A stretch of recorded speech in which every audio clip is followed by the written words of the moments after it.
A revisão das carreiras especiais deveria estar concluída em 2008. As negociações arrancaram em 2009, mas no final do verão o governo optou por suspendê-las, alegando o ciclo eleitoral e a elaboração do orçamento do Estado. Ora, corre o ano de 2011 e os processos de revisão das carreiras especiais a perto de 30 mil funcionários continuam suspensos por tempo indeterminado. De acordo com o governo, não há condições orçamentais para retomar as negociações, já que a maioria dos sindicatos insiste em subidas significativas nas tabelas salariais. O secretário de Estado da Administração Pública refere que, em altura de cortes salariais, a exigência dos sindicatos não é oportuna. Gonçalo Castilho dos Santos não avança com datas para a resolução da situação e apenas diz que estas carreiras mantêm o estatuto até à sua revisão. Em causa estão os processos de revisão das carreiras dos trabalhadores da Direção-Geral de Impostos e das Alfândegas, os diplomatas, oficiais de justiça, fiscais e vigilantes, a polícia judiciária e os guardas prisionais. Ao todo, falta rever, de acordo com o Executivo, cerca de 6% dos 220 mil funcionários com carreiras especiais. Renata, é hoje um dos destaques do Diário Económico. Notícia então de que estão suspensos os processos de revisão das carreiras especiais do Estado. Quem está abrangido nesta medida? Estamos a falar de um leque de pessoas que estamos cerca de 30 mil funcionários, no qual se integram trabalhadores desde os impostos, das alfândegas, diplomatas, de polícia judiciária, guardas prisionais, ou seja, todo um pacote, um leque de pessoas que não conseguiu fazer a revisão a tempo antes da crise. Ou seja, são todos uma série de funcionários que neste momento exigem e com alguma legitimidade que as suas carreiras sejam revistas.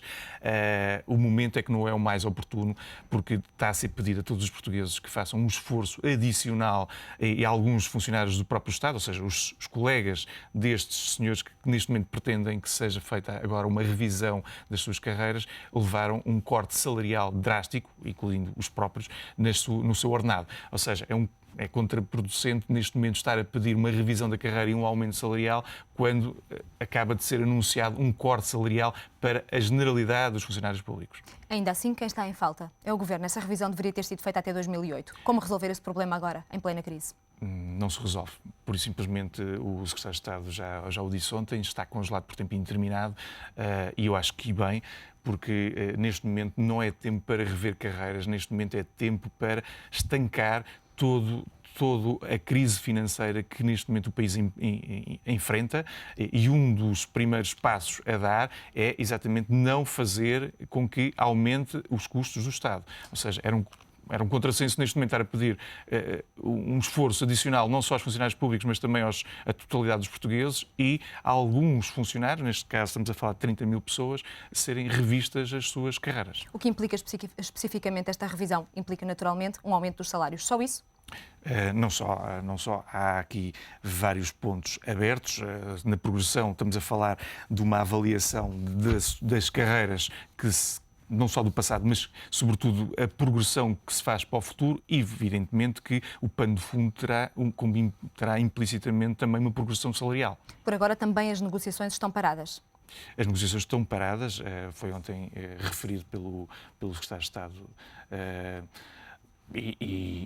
e essa é uma situação que já se esperava, ou seja, não é uma grande novidade, é novidade no sentido de, se quisermos, que não fosse assim, ou seja, esta decisão de congelar por tempo incerto as carreiras no Estado é uma decisão que se esperava e que se adivinhava.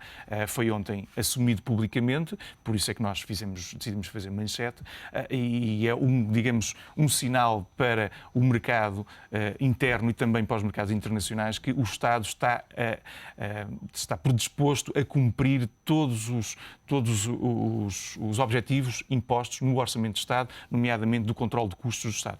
Renato, vamos olhar ainda para as matérias-primas, nomeadamente o petróleo, que já chegou aos 3 dígitos. O petróleo voltou a custar mais de $100 pela primeira vez desde outubro de 2008. O Brent do Mar do Norte, que serve de referência às importações portuguesas, atingiu os $101,73 por barril. Os receios de que a instabilidade política vivida no Egito se alastre a outras nações produtoras de petróleo, sobretudo do Médio Oriente, causando problemas de abastecimento, está na base da subida dos preços. Depois de máximos de ontem, O Brent está hoje em queda para os $100,28 por barril. Já o crudo negociado em Nova Iorque também passou ontem para um valor recorde de $92,84. Renato, até onde pode ir mais o preço do crudo? Eu acredito, e todos nós acreditamos que e era bom que não subisse muito mais. O que há de facto, houve de facto um ataque violento que se viu da população no Egito, e isso gerou alguma perturbação nos mercados internacionais, mas de facto o que todos os analistas dizem é que existem estoques suficientes no mercado mundial para abastecer a economia mundial. Ou seja, não é por ter havido esta crise no Egito que se justifica que haja, de facto, um disparar do preço do petróleo como se verificou. Então, do que estamos a falar, especulação. Exatamente, ou seja, o petróleo não há justificação para estar acima dos $100, pelo contrário, o que todos os analistas dizem que deverá rondar entre os $80 e os $90. De facto, houve aqui uma subida aproveitada pelos especuladores para carregar um bocadinho mais no preço e ganharem aqui algumas mais-valias, mas de facto todos nós esperamos que seja uma subida passageira, pelo menos assim o indica. Renata, a verdade é que o preço desta matéria-prima acompanha o preço de outras matérias-primas e que já estão em valores pré-crise, o que é bastante preocupante. Ontem soubemos que a taxa de inflação se situou nos 2,4% na zona euro, e isso pode levar a uma especulação maior de que o Banco Central Europeu também altere as taxas de juros. Consequências de tudo isto?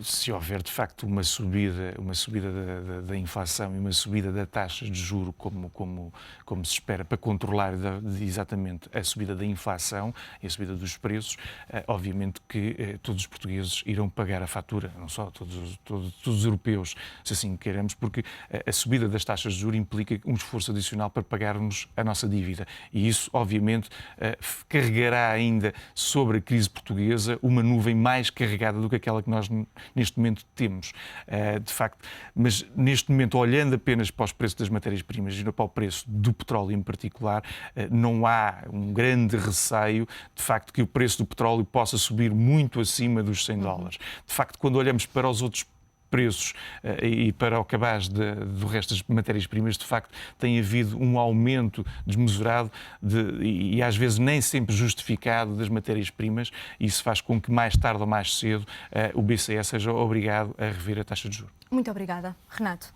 Foram as explicações e a análise de Renato Santos, editor executivo, neste Destaque Económico de terça-feira, dia 1 de fevereiro.